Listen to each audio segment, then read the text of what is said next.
Friends, welcome back to my channel your online teacher. അപ്പോൾ നാളത്തെ പരീക്ഷയിൽ നിങ്ങൾ പഠിക്കേണ്ട മുഴുവൻ തിയറി ക്വസ്റ്റ്യൻസ് ആൻഡ് ആൻസേഴ്സ് ആണ് നമ്മൾ ഈ വീഡിയോയിൽ നോക്കാൻ വേണ്ടിയിട്ട് പോകുന്നത്. മുന്നേ നമ്മളൊരു 21 മാർക്ക് നിങ്ങൾക്ക് സ്കോർ ചെയ്യാൻ വേണ്ടിയിട്ടുള്ള ഒരു വീഡിയോ ചെയ്തിട്ടുണ്ടായിരുന്നു, അത് കാണാം. ദെൻ ഈ തിയറി ക്വസ്റ്റ്യൻ ആൻഡ് ആൻസേഴ്സ് പഠിക്കുക.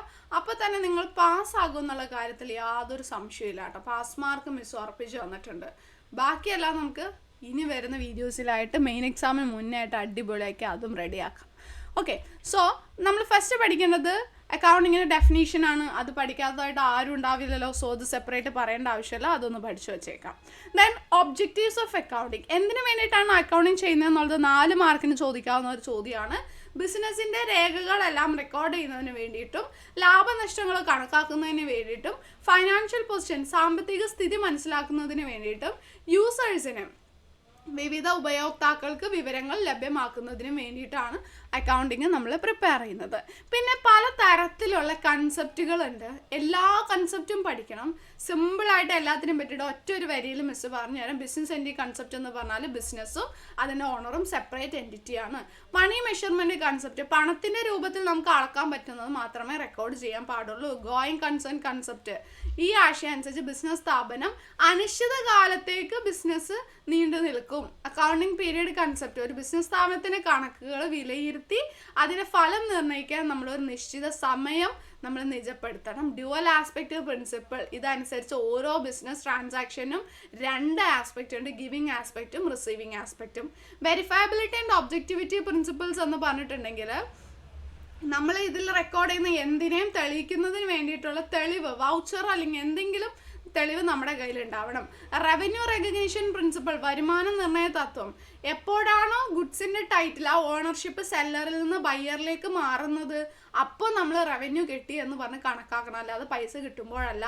മാച്ചിങ് പ്രിൻസിപ്പിൾ, ഈ വർഷത്തെ എക്സ്പെൻസും ഈ വർഷത്തെ ഇൻകവും തമ്മിൽ മാച്ച് ആകണം. കൺവെൻഷൻ ഓഫ് ഡിസ്ക്ലോഷർ, ഇമ്പോർട്ടൻ്റ് ആയിട്ടുള്ള മെറ്റീരിയൽ ഇൻഫർമേഷൻസ് ഒന്നും നമ്മൾ ഒളിച്ചു വയ്ക്കാൻ പാടില്ല, എല്ലാം നമ്മൾ ഡിസ്ക്ലോസ് ചെയ്തിരിക്കണം, വെളിപ്പെടുത്തിയിരിക്കണം. മെറ്റീരിയാലിറ്റി പ്രിൻസിപ്പിൾ, അതായത് മെറ്റീരിയൽ ഫാക്ട്സ്, നമ്മുടെ ഡിസിഷൻ മേക്കിങ്ങിനെ ബാധിക്കുന്ന ഇമ്പോർട്ടൻ്റ് ആയിട്ടുള്ള മുഴുവൻ കാര്യങ്ങളും നമ്മൾ ഫിനാൻഷ്യൽ സ്റ്റേറ്റ്മെൻറ്റ്സിൽ ഇൻക്ലൂഡ് ചെയ്തിരിക്കണം. കൺസിസ്റ്റൻസി, നമ്മൾ എന്തെങ്കിലും ഒരു അക്കൗണ്ടിങ് മെത്തേഡ് അഡോപ്റ്റ് ചെയ്താൽ അത് കൺസിസ്റ്റൻ്റ് ആയിട്ട് വരും വർഷങ്ങളിലും ഫോളോ ചെയ്യണം. പ്രൂഡൻസ് അല്ലെങ്കിൽ കൺസർവേറ്റിസം, വരാൻ പോകുന്ന നഷ്ടങ്ങളെ മുന്നിൽ കണ്ട് നമ്മൾ അതിനനുസരിച്ചിട്ടുള്ള കരുതലുകൾ എടുക്കണം. ടൈംലിനെസ്, കൃത്യസമയത്ത് അക്കൗണ്ടിങ് ഇൻഫർമേഷൻ നമ്മൾ അവൈലബിൾ ആക്കണം.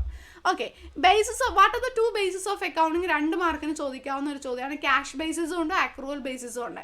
ക്യാഷ് ബേസിസ് എന്ന് വെച്ചാൽ പണം കിട്ടുമ്പോൾ റെക്കോർഡ് ചെയ്യും, പണം പോകുമ്പോൾ റെക്കോർഡ് ചെയ്യും. അക്രൂവൽ ബേസിസ് എന്ന് വെച്ചാൽ അങ്ങനെയല്ല, എപ്പോഴാണ് അക്രൂ ചെയ്യുന്നത്, ഇപ്പോൾ ഓണർഷിപ്പ് പോയി കഴിഞ്ഞാൽ നമ്മൾ മുന്നേ പറഞ്ഞില്ലേ, അതേപോലെ അക്രൂ ആകുമ്പോഴാണ് റെക്കോർഡ് ചെയ്യുന്നത്, അല്ലാതെ ക്യാഷ് കിട്ടിയോ ഇല്ലയോ എന്നുള്ളത് നോക്കിയിട്ടല്ല. ദെൻ എന്താണ് ജേണൽ? ജേണൽ എന്ന് പറഞ്ഞാൽ ബുക്ക് ഓഫ് ഒറിജിനൽ എൻട്രി അല്ലെങ്കിൽ പ്രൈമറി എൻട്രി ആണ്. ബിസിനസ് ട്രാൻസാക്ഷൻസ് ആദ്യം റെക്കോർഡ് ചെയ്യുന്നത് ജേണലിലാണ്.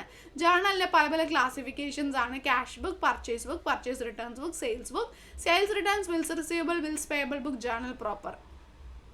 ക്യാഷിൻ്റെ എല്ലാ ട്രാൻസാക്ഷൻസും ക്യാഷ് ബുക്കിൽ എഴുതും. ക്രെഡിറ്റ് പർച്ചേസ് ആണ് പർച്ചേസ് ബുക്കിൽ എഴുതുക. പർച്ചേസ് റിട്ടേൺസ് ബുക്കിലും, ക്രെഡിറ്റ് സെയിൽസ് ബുക്കിൽ, ഇത് പഠിക്കണം കേട്ടോ, 1 മാർക്കിന് ചോദിക്കും. സെയിൽസ് റിട്ടേൺസ് ബുക്കിലും, ബിൽസ് റിസീവബിൾ പേയബിൾ ആ ബുക്കിലും. ഇതിലൊന്നും പെടാത്ത ട്രാൻസാക്ഷൻസ് ആണ് ജേണൽ പ്രോപ്പറിൽ നമ്മൾ റെക്കോർഡ് ചെയ്യുക. എന്താണ് ഇംപ്രസ്ഡ് സിസ്റ്റം എന്ന് ചോദിച്ചാൽ പെറ്റി ക്യാഷ് ബുക്കിനെ പറ്റിയിട്ടാണ് നിങ്ങൾ അവിടെ എഴുതേണ്ടത്. ഒരു ബിസിനസ് സ്ഥാപനത്തിലെ ചെറിയ ചെറിയ ട്രാൻസാക്ഷൻസ് റെക്കോർഡ് ചെയ്യാൻ വേണ്ടിയിട്ട് നമ്മൾ സെപ്പറേറ്റ് ഒരു ബുക്ക് കീപ്പ് ചെയ്യും, അതാണ് പെറ്റി ക്യാഷ് ബുക്ക്. ദെൻ ആ പെറ്റി ക്യാഷ് ബുക്ക് പ്രിപ്പയർ ചെയ്യുന്ന ആളാണ് പെറ്റി കാഷ്യർ. അയാൾക്ക് മെയിൻ കാഷ്യർ എല്ലാ മാസത്തിനും മുന്നേ കുറച്ചൊരു എമൗണ്ട് അഡ്വാൻസ് ചെയ്ത് കൊടുക്കും, അതിനെയാണ് ഇംപ്രസ്ഡ് എമൗണ്ട് എന്ന് പറയുന്നത്. ദെൻ ഇതിനു മുന്നേ വേറെ ഒന്നുകൂടി പഠിക്കുന്നത്, അത് ഇതിൽ ഇൻക്ലൂഡ് ചെയ്തില്ല, പക്ഷെ മിസ് ഇപ്പോൾ ഓർത്തതാണ്. ജേണൽ ആൻഡ് ലെഡ്ജർ തമ്മിലുള്ള ഡിഫറൻസ് നിങ്ങളുടെ ടെക്സ്റ്റിൽ ഉണ്ടാകുമല്ലോ, അതും ഒന്ന് പഠിച്ചു വെച്ചേക്കാം കേട്ടോ. Then causes of difference between cash book and passbook balance, cash ബുക്കിലെയും പാസ്ബുക്കിലെയും ബാലൻസിൽ ഡിഫറൻസ് വരാവുന്ന ഒരുപാട് കോഴ്സ് ഉണ്ട്. ഇവിടെ 4 എണ്ണമാണ് ഞാൻ പറയുന്നത്. Cheque issued but not presented for payment, നമ്മൾ ചെക്ക് ഒരാൾക്ക് കൊടുത്തു, നമ്മൾ ബുക്കിൽ എഴുതി, പക്ഷേ അയാളത് ബാങ്കിൽ കാണിക്കാത്തതുകൊണ്ട് ബാങ്കിൽ നിന്ന് കുറഞ്ഞിട്ടില്ല.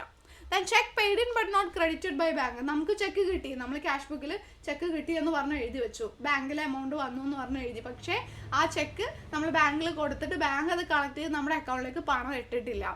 Then interest credited by bank. Bank നമ്മുടെ അക്കൗണ്ടിലേക്ക് കുറേ എമൗണ്ട് ഒക്കെ എന്തൊക്കെയോ ഇൻട്രസ്റ്റും ഡിവിഡൻറ്റും ഒക്കെ ക്രെഡിറ്റ് ചെയ്തിട്ടു, പക്ഷേ നമ്മളത് അറിഞ്ഞിട്ടില്ല, നമ്മുടെ ബുക്കിൽ എഴുതിയിട്ടില്ല.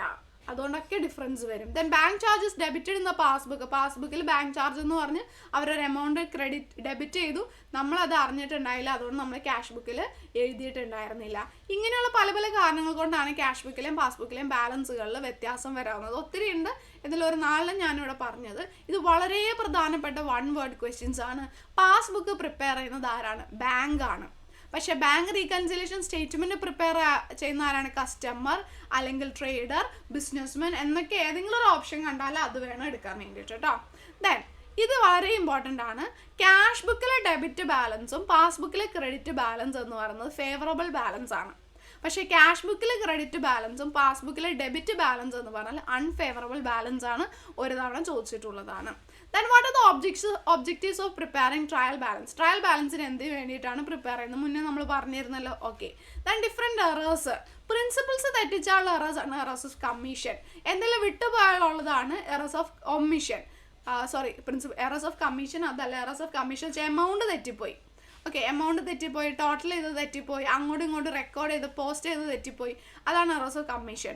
എറർ ഓഫ് പ്രിൻസിപ്പിൾ എന്ന് പറഞ്ഞാൽ പ്രിൻസിപ്പിൾസ് തെറ്റിയത്. കോമ്പൻസേറ്റിംഗ് എറർ എന്ന് പറഞ്ഞാൽ ഡെബിറ്റ് ചെയ്യേണ്ടതല്ല ഡെബിറ്റ് ചെയ്ത്, വേറെ എന്തോ ഡെബിറ്റ് ചെയ്തു, വേറെ എന്തോ ക്രെഡിറ്റ് ചെയ്തു, പക്ഷേ ഡെബിറ്റും ക്രെഡിറ്റും വന്നുകൊണ്ട് നമുക്ക് നേരെ ടോട്ടൽ ചെയ്യുമ്പോൾ ആ മിസ്റ്റേക്ക് അറിയാൻ പറ്റുന്നില്ല, അത് അങ്ങോട്ടും ഇങ്ങോട്ടും കോമ്പൻസേറ്റ് ചെയ്ത് പോയി. അങ്ങനെയുള്ള എറേഴ്സാണ് കോമ്പൻസേറ്റിംഗ് എറേഴ്സ്. ദെൻ ഡിപ്രീസിയേഷൻ എന്ന് വെച്ചാൽ ഫിക്സഡ് അസറ്റിൻ്റെ വാല്യൂ കുറയുന്നതാണ്. അമോർട്ടൈസേഷൻ എന്ന് പറഞ്ഞാൽ ഇൻടാഞ്ചിബിൾ അസറ്റ്സിൻ്റെ വാല്യൂ നമ്മൾ റൈറ്റ് ഓഫ് ചെയ്യുന്നതാണ്. ഡിപ്രീസിയേഷൻ്റെ കാരണങ്ങൾ wear and tear, legal right expire ആകുന്നത്, ഒബ്സോലസൻസ് തേയ്മാനം സംഭവിക്കുന്നത്, മറ്റ് അബ്നോർമൽ ഫാക്ടേഴ്സ് ആയിട്ടുള്ള ഫയർ, എർത്ത്, ഫ്ലഡ് ഒക്കെ.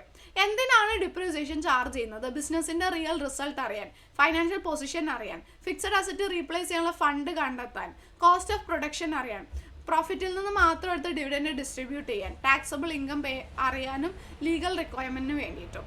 ദെൻ സ്ട്രെയിറ്റ് ലൈൻ മെത്തേഡിൽ ഡിപ്രീസിയേഷൻ കാൽക്കുലേറ്റ് ചെയ്യുന്ന ഇക്വേഷൻ ഇതാണ്. Cost minus net residential value അല്ല, അതായത് salvage value divided by life ചെയ്താൽ കോസ്റ്റ് ഓഫ് അസറ്റ് കിട്ടും. ദെൻ സ്ട്രെയിറ്റ് ലൈൻ മെത്തേഡും റിട്ടേൺ ഡൗൺ വാല്യൂ മെത്തേഡും നമ്മൾ ഡിഫറൻസ് പഠിച്ചിരിക്കണം. സ്ട്രെയിറ്റ് ലൈനിൽ ഒറിജിനൽ കോസ്റ്റിലാണ് ഡിപ്രീസിയേഷൻ ചാർജ് ചെയ്യുക, റിട്ടേൺ ഡൗൺ വാല്യൂവിൽ ബുക്ക് വാല്യൂവിൽ. ഇതിൽ എല്ലാ കൊല്ലം ഫിക്സഡ് എമൗണ്ട് ആണ് ചാർജ് ചെയ്യുക, ഇവിടെ ഓരോ വർഷം എമൗണ്ട് കുറഞ്ഞു വരും. ദെൻ പ്രോഫിറ്റ് ആൻഡ് ലോസിലേക്കുള്ള ചാർജ് ഓരോ വർഷങ്ങൾ കൂടി വരും, ഇവിടെ ഓൾമോസ്റ്റ് ഈക്വൽ ആയിരിക്കും. ഇൻകം ടാക്സ് ഇത് റെക്കഗ്നൈസ് ചെയ്യുന്നില്ല, ഇത് റെക്കഗ്നൈസ് ചെയ്യുന്നുണ്ട്. റിപ്പയർസ് ഒക്കെ കുറവുള്ള അസറ്റ്സിലാണ് ഇത് സ്യൂട്ടബിൾ. ടെക്നോളജിക്കൽ ചേഞ്ചസ് ഒക്കെ വന്ന് എപ്പോഴും അഫക്റ്റ് ചെയ്യുന്ന അസറ്റ് ആണെന്നുണ്ടെങ്കിൽ അതാണ് return down value method use ചെയ്യാൻ നല്ലത്. പിന്നെ എന്താണ് പ്രൊവിഷൻ, എന്താണ് റിസർവ്, ഡിഫറൻസ് ചോദിക്കും, പഠിച്ചു വെക്കണം. റിസർവ് എന്ന് പറഞ്ഞാൽ പ്രോഫിറ്റിൽ നിന്ന് എടുത്ത് മാറ്റി വെക്കുന്നതാണ്. പ്രൊവിഷൻ എന്ന് പറഞ്ഞാൽ പ്രോഫിറ്റിൽ ചാർജ് ചെയ്യുന്നതാണ്. ഫ്യൂച്ചറിൽ വരാവുന്ന ഒരു ആവശ്യത്തിന് വേണ്ടിയിട്ടാണ് റിസർവ് വയ്ക്കുന്നത്, പക്ഷേ ഫ്യൂച്ചറിൽ നഷ്ടം വരാതെ അത് കവർ ചെയ്യാനാണ് പ്രൊവിഷൻ വെക്കുന്നത്. റിസർവ് എടുത്ത് ഡിവിഡൻഡ് ആയിട്ട് കൊടുക്കാം, പ്രൊവിഷൻ ഡിവിഡൻഡ് ആയിട്ട് കൊടുക്കാൻ പറ്റില്ല. റിസർവ് ഫിനാൻഷ്യൽ പൊസിഷനെ അഫക്റ്റ് ചെയ്യും, ദെൻ പ്രൊവിഷൻ മാറ്റുമ്പോൾ പ്രോഫിറ്റ് ആൻഡ് ലോസിനെയാണ് അഫക്റ്റ് ചെയ്യുന്നത്. പിന്നെ റിസർവ് ഇൻവെസ്റ്റ്മെൻറ്റ് പർപ്പസിന് ഉപയോഗിക്കാം, പ്രൊവിഷൻ പക്ഷേ ഇൻവെസ്റ്റ്മെൻറ്റ് പർപ്പസിന് ഉപയോഗിക്കാൻ പറ്റില്ല.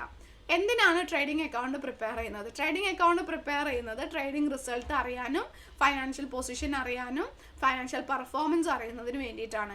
ഗ്രോസ് പ്രോഫിറ്റ് കാൽക്കുലേറ്റ് ചെയ്യാനുള്ള ഒരു ക്വസ്റ്റ്യൻ വരും, അതും നിസ്സും മുന്നത്തെ വീഡിയോയിൽ ചെയ്തിട്ടുണ്ടായിരുന്നു. ദെൻ ഗ്രൂപ്പിംഗ് ആൻഡ് മാർഷലിംഗ് ചോദിക്കും. ഗ്രൂപ്പിംഗ് എന്ന് പറഞ്ഞാൽ സിമിലർ നേച്ചറിലുള്ളതിനെ ഓരോ കാറ്റഗറിയിലാക്കി ഗ്രൂപ്പ് ചെയ്യുന്നതാണ് ഗ്രൂപ്പിംഗ്. മാർഷലിംഗ് എന്ന് പറഞ്ഞാൽ ഒരു പ്രത്യേക ഓർഡറിൽ അത് അറേഞ്ച് ചെയ്യുന്നതാണ്. ലിക്വിഡിറ്റിയുടെ ഓർഡറിലുണ്ട്, അതായത് ആദ്യം കറണ്ട് അസറ്റ് എഴുതുന്നു, പിന്നെ ഫിക്സഡ് അസറ്റ് എഴുതുന്നു, ആദ്യം കറണ്ട് ലയബിലിറ്റി എഴുതുന്നു, പിന്നെ ഫിക്സഡ് ലയബിലിറ്റി എഴുതുന്നു. അതല്ലെങ്കിൽ പെർമനൻസിൻ്റെ ഓർഡറിലുണ്ട്, അതായത് ആദ്യം ഫിക്സഡ് ആയിട്ടുള്ള കാര്യങ്ങൾ എഴുതുന്നു, പിന്നെയാണ് കറണ്ട് അസറ്റ്സ് ചെയ്തോളൂ. ഓക്കെ, പിന്നെ ഡിഫറെൻ്റ് ആയിട്ടുള്ള അഡ്ജസ്റ്റ്മെൻറ്റ്സ്. ഇത്രയും പഠിച്ചാൽ നിങ്ങൾ നിങ്ങളുടെ +1 അക്കൗണ്ടൻസിയിലെ എല്ലാ തിയറിയും കവർ ചെയ്ത് കഴിഞ്ഞു. അപ്പം നല്ല മാർക്ക് സ്കോർ ചെയ്യുക, വീഡിയോ ലൈക്ക് ചെയ്യുക, ചാനൽ സബ്സ്ക്രൈബ് ചെയ്യുക. താങ്ക്